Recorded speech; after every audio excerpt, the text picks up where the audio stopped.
Hari ini bumi Allah kembali bergetar.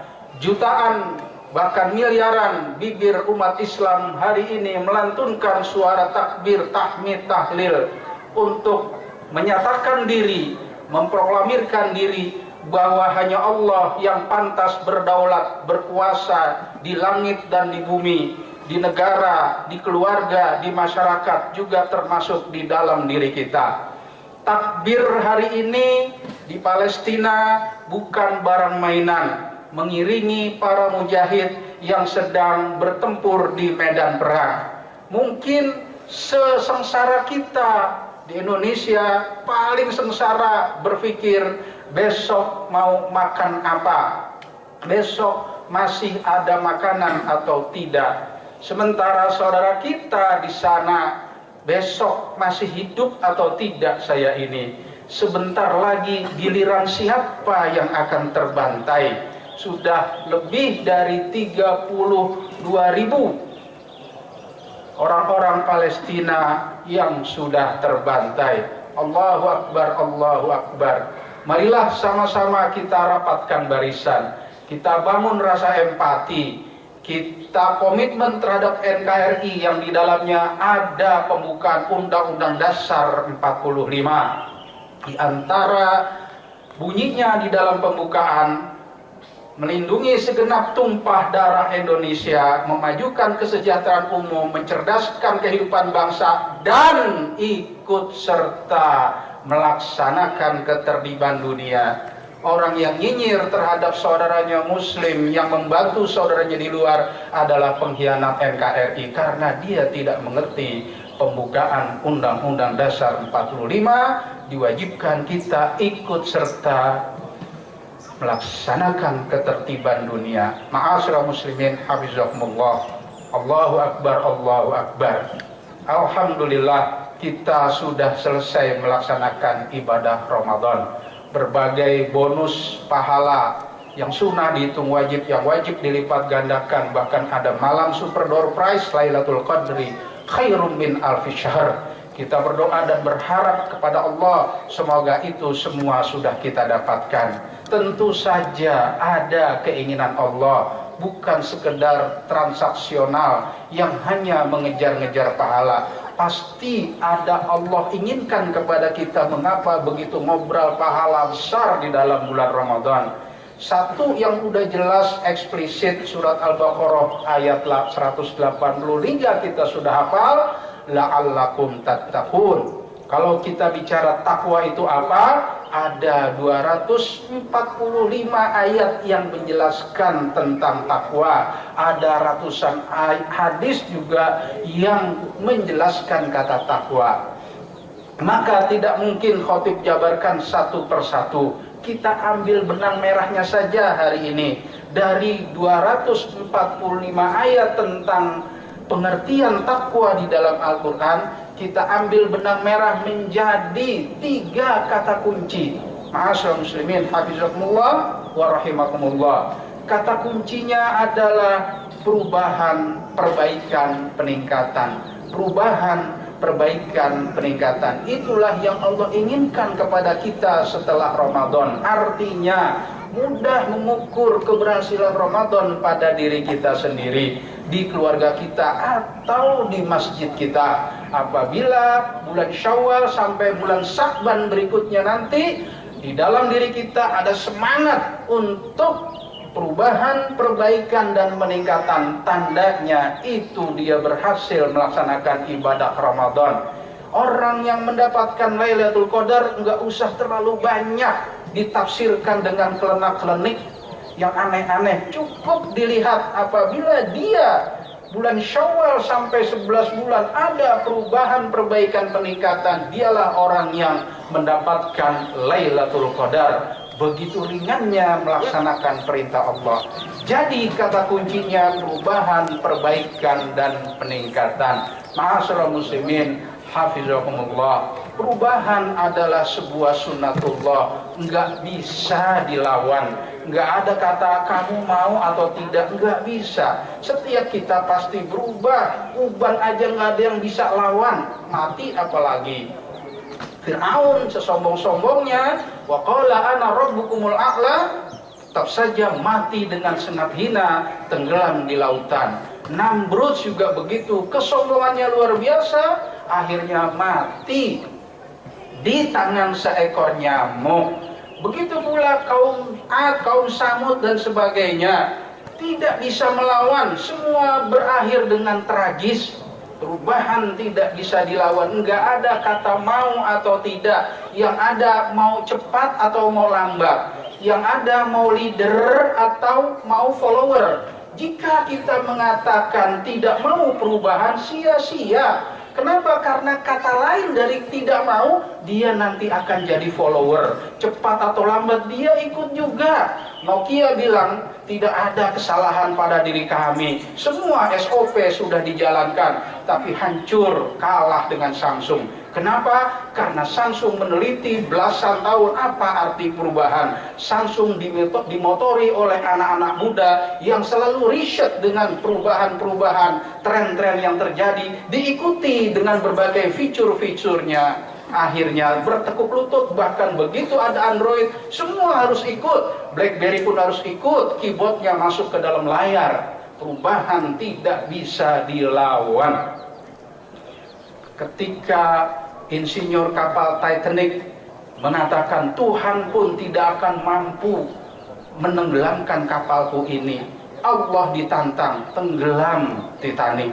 Sama ketika Challenger dengan 12 awak yang kemudian dikendalikan oleh ribuan dokter-dokter dari bumi, dari NASA, meledak juga akhirnya. Maka kata kuncinya bukan mau atau tidak, mau sekarang atau mau lambat, mau cepat atau mau nanti, mau jadi leader atau jadi follower. Tentu kita ingin jadi follower. Karena itulah perubahan tidak perlu ditakuti, karena sekian banyak perintah Allah dalam Quran dan Sunnah, banyak yang isi kandungannya berisi perubahan.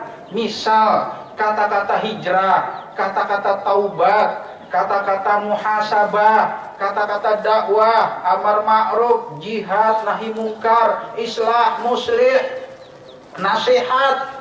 Bahkan ada kata perubahan itu sendiri yang sering kita dengar. Surah Ar-Ra'd ayat ke-11, innallaha la yughayyiru ma biqaumin hatta yughayyiru ma bi anfusihim. Allah tidak akan merubah nasib suatu bangsa sebelum mereka mau bersedia merubah diri mereka sendiri. Jadi kata perubahan itu segitu banyaknya dalam Al-Quran, tidak perlu ada yang ditakuti. Bagaimana sikap kita? Justru turut andil menjadi kontributor perubahan. Kitalah yang harus maju terdepan untuk mengusung apa itu perubahan. Ma'asyiral muslimin hafizakumullah, kita tadabbur surat Al-Kahfi ayat 13 dan 14 yang tadi khotib bacakan. Kira-kira ada 8 pilar sebagai syarat kalau mau bangsa ini, negeri ini, atau manusia di dunia ini bisa berubah. Allah sebutkan, nahnu naqussu 'alaika nabahum bil haqq innahum fityatun amanu bi rabbihim wa zidnahum huda wa rabatna 'ala qulubihim idh qamu faqalu rabbuna rabbus samawati wal ard lan nad'u min dunihi ilahan laqad qulna idzan syatata. Ada 8 pilar perubahan itu. Kami ceritakan kepadamu wahai Muhammad, nahnu naqussu 'alaika nabahum bil haqq, kisah nyata sejarah pemuda Kahfi. Innahum fityatun, syarat pertama adalah anak muda. Di mana-mana perubahan harus ada anak muda. Anak mudalah yang maju terdepan di dalam perubahan. Ketika bicara pemuda tidak bicara usia. Tidak pernah di negara ada kesepakatan pemuda itu usia berapa sampai usia berapa. Sama dengan Quran dan Sunnah, nggak ada bicara tentang usia. Berarti pemuda itu tentang sikap dan mental. Orang yang punya idealisme tinggi, orang yang punya cita-cita yang besar, orang yang punya narasi-narasi besar, konsep-konsep besar, orang yang berani, dan seterusnya. Itulah makna pemuda yang dikisahkan oleh Allah dalam surat Al-Kahfi. Jadi kalau ada anak muda kemudian tidak inovasi, bahkan dia hanya menjadi boneka-boneka saja, tidak pantas disebut pemuda. Karena itulah mari sama-sama kita lihat di berbagai negara, termasuk Samsung tadi bisa mengalahkan Nokia karena terdiri dari anak-anak muda yang punya inovasi. Sekecil apapun apabila dia murni dari kreativitas kita hargai. Sekecil apapun temuan, inovasi, kreativitas kita hargai. Sebaliknya sebesar apapun hasil, apabila hasil contekan, apalagi berasal dari komprador-komprador atau kekuatan-kekuatan global yang mengendalikan negeri ini, tentu tidak ada artinya di hadapan Allah Subhanahu wa ta'ala. Yang kedua, amanu bi rabbihim, innahum fityatun amanu bi rabbihim. Yang kedua, beriman kepada Allah Subhanahu wa ta'ala. Kita saksikan perubahan di dunia ini hanya satu-satunya yang disebut perubahan total apabila perubahan itu dibawa oleh para nabi dan rasul. Selebihnya tidak pernah ada perubahan total. Ketika sekedar revolusi Perancis hanya berganti rezim dan kekuasaan saja, budaya masyarakatnya sama, kekufurannya sama, kumpul kebonya sama, kebebasannya sama, homo lesbinya sama. Bahkan hari ini lebih parah lagi, 46 negara sudah mengesahkan undang-undang gender yang membebaskan nikah dengan sesama jenis. Tidak ada perubahan. Hanya yang diusung para nabi itulah yang disebut perubahan total, mulai dari perubahan pribadi, keluarga, masyarakat, perubahan akidah, ibadah, akhlak, moral, budaya, dan seterusnya. Maka iman ini menjadi penentu. Tidak bisa tanpa iman. Betapa teknologi pangan luar biasa sedunia ini apabila dibagi rata-rata hasil pangan, gak usah beras, gandum saja dibagi rata-rata manusia sudah berlebih 21 ton tahun 92, per orang dapat 21 ton. Tapi tanpa iman tidak merubah kelaparan sana sini. Yang lain diceburkan laut, hanya kapitalis menginginkan perbaikan harga atau stabilitas harga, ceburkan ke laut atau dijadikan barang lain dan seterusnya. Sementara di sudut sana ada yang kelaparan. Teknologi pangan tidak menolong manusia menjadi merata atau menjadi kenyang, karena kelebihan makanan dibuang kemana-mana. Akibat ekonominya, distribusinya bukan iman, tapi kapitalis. Teknologi senjata luar biasa, pembunuh massal luar biasa, tetapi memang ada kelucuan di dunia ini. Manusia takut luar biasa dengan hasil ciptaannya sendiri. Sebodoh-bodoh menyembah benda alam, matahari dan sebagainya, masih ada lagi yang menyembah atau takut terhadap ciptaannya sendiri karena diciptakan tanpa iman, dan seterusnya. Masih panjang sekali hasil-hasil teknologi yang maju justru membawa mudarat, tidak disertai iman. Yang berikutnya adalah wazidnahum huda. Harus ada konsep, harus ada petunjuk, harus ada orang terpelajar, harus banyak sarjananya, harus banyak orang terdidiknya, harus dengan kekuatan intelektual yang seringkali hari ini perubahan sulit karena banyak di kepalanya yang belum terdidik. Pantas-pantasnya umat Islam paling banyak baca, karena ayat pertama turun Iqra, suka riset, suka penelitian, karya ilmiah dan sebagainya. Pantas-pantasnya nanti kita merayakan lomba 17 Agustus dengan lomba-lomba karya ilmiah, lomba menulis, lomba mengarang, lomba cerpen, lomba cerdas cermat, lomba riset penelitian, lomba jurnal, lomba robotik, lomba elektronik, lomba robot air, roket air, lomba teknologi tepat guna, fisika terapan, biologi terapan, dan seterusnya sampai kimia terapan, lomba tanaman obat keluarga dan seterusnya. Yang sangat kita sayangkan, kalau sudah 78 tahun merdeka, kenapa masih makan kerupuk saja? Mengapa masih balap karung? Padahal industri flash disk, industri komputer di Cina barangkali produksi keluarga. Kalau kita pergi ke sana ada yang 1000 perak satunya. Flash disk 1000 perak. Luar biasa. Ma'asyiral muslimin hafizakumullah.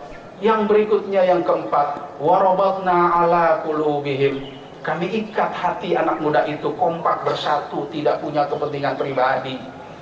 Jadi pentingnya perubahan ini apabila kita semua kompak bersatu. Persoalan-persoalan apapun di luar sana enggak terlalu banyak berarti jika kita bisa bersatu. Yang kita khawatirkan bukan soal kisruh, pilkada, pilpres, pilek, masih terlalu kecil. Yang khotib hari ini sangat khawatirkan, kita lihat di YouTube, tokoh agama saling membantai, saling menjelekkan, saling menghakimi, berdebat berlebihan, saling menyesatkan dan sebagainya.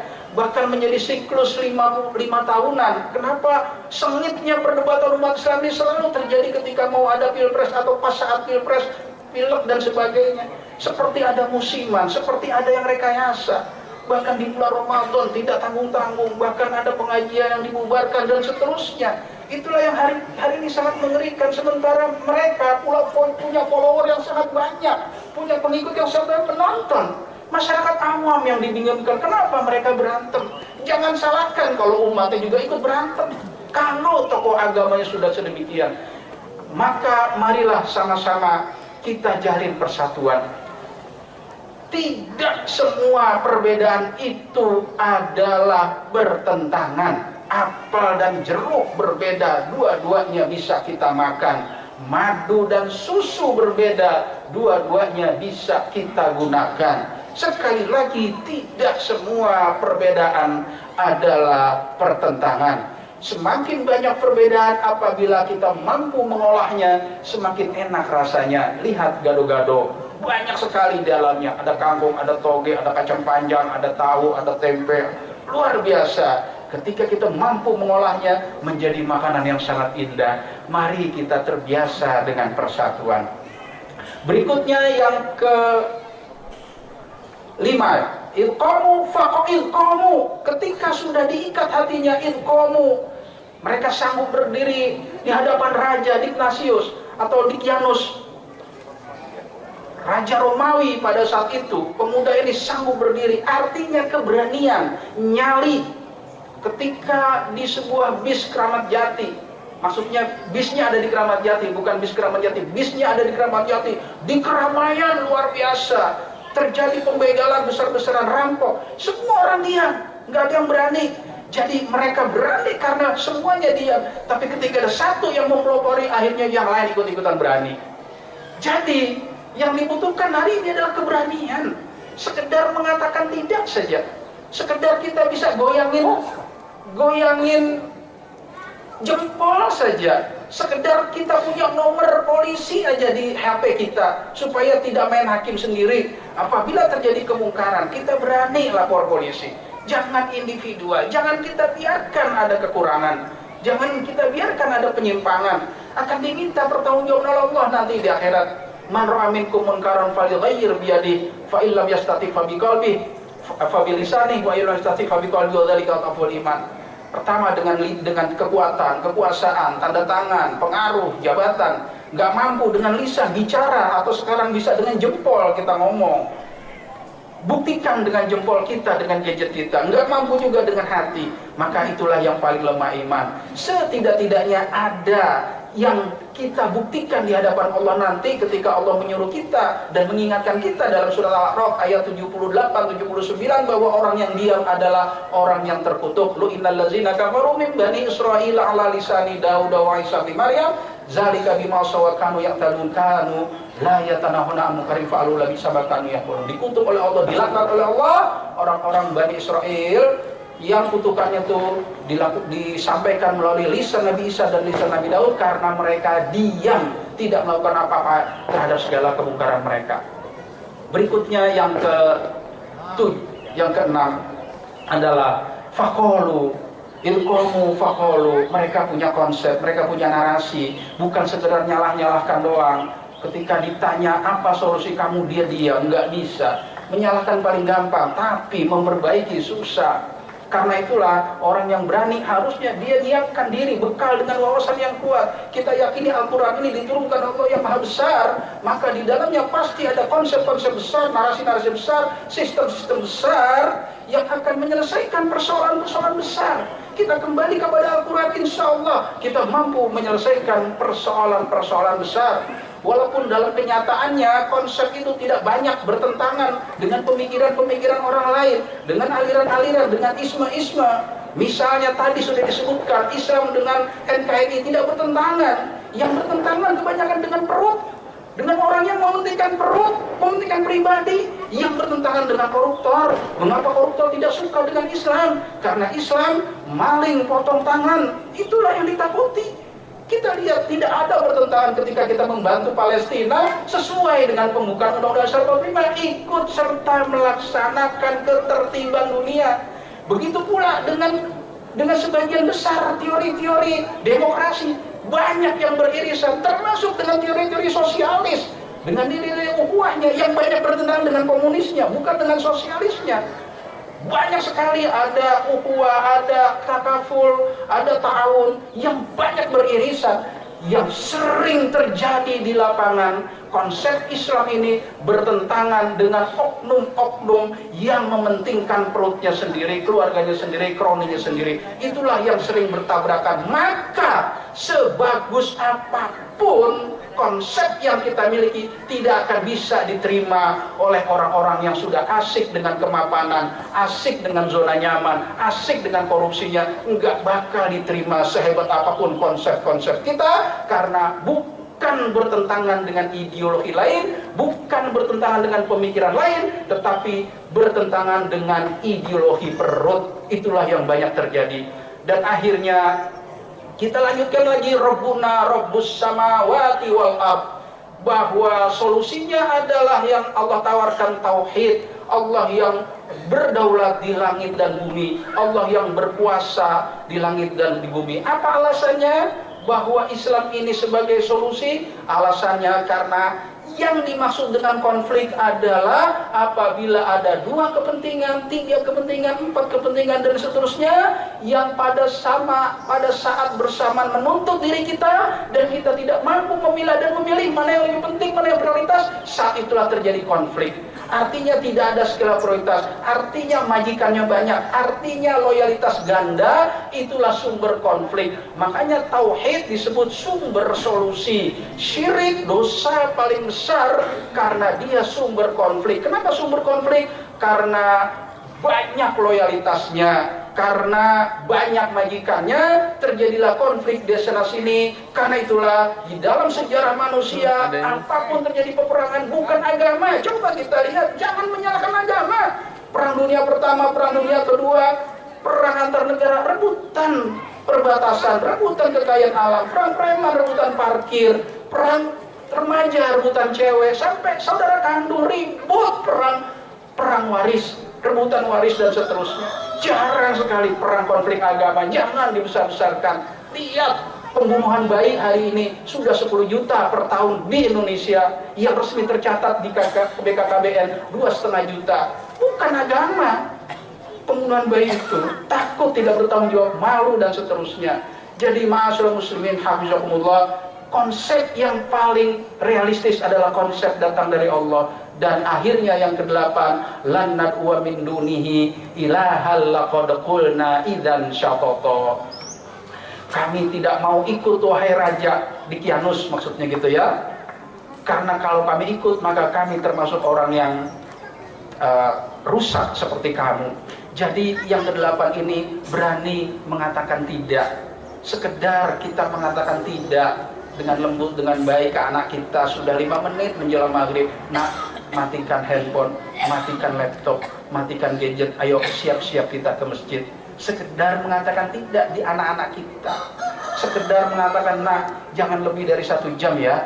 Kalau hiburan lebih dari 1 jam, bukan hiburan namanya, tapi dia sudah kebutuhan hidup. Jangan sampai selingan menjadi menu utama dalam hidup ini. Jangan sampai permainan, gadget dan sebagainya menjadi candu dalam kehidupan anak-anak kita. Sekedar mengatakan tidak. Kalau di hadapan anak kita tidak berani, apalagi di hadapan diri sendiri tidak berani. Mengatakan tidak kepada jempol kita, mengatakan tidak kepada gadget kita. Lalu bagaimana kalau kita menghadapi dengan konsep-konsep besar, narasi yang besar dari orang lain yang juga sama-sama menyodorkan keindahan untuk menyelesaikan bangsa ini? Maka kita tidak akan bisa beradu argumen dengan mereka. Nah, semoga kata tidak ini menjadi ikon di dalam pendidikan anak-anak kita, sebagaimana Luqmanul Hakim, ya bunayya la tusyrik billah, wahai anakku jangan kamu sekutukan Allah. Kemudian inti ajaran Islam juga la ilaha illallah, tidak ada Tuhan kecuali Allah. Jadi kata tidak ini menjadi inti ajaran Islam. Kata tidak ini menjadi ikon pendidikan dalam Al-Quran. Luqmanul Hakim mendidik anak pertama kali dengan kata-kata tidak ada, jangan engkau bersekutukan Allah. Nah, semoga kita memiliki karakteristik dan syarat-syarat 8 pilar ini yang akan menjadi syarat minimal yang dituntut oleh Allah nanti di akhirat, perubahan dalam diri kita. Seorang laki-laki ditambah lagi dituntut perubahan di dalam keluarga kita. Seorang pemimpin di masyarakat, imam masjid dan sebagainya, tokoh-tokoh akan dituntut di masjidnya, di masyarakatnya. Dan semoga kita menjadi bagian orang-orang yang turut andil, menjadi kontributor di dalam perubahan ini sebagai indikator keberhasilan Ramadan kita. Barakallahu li wa lakum fil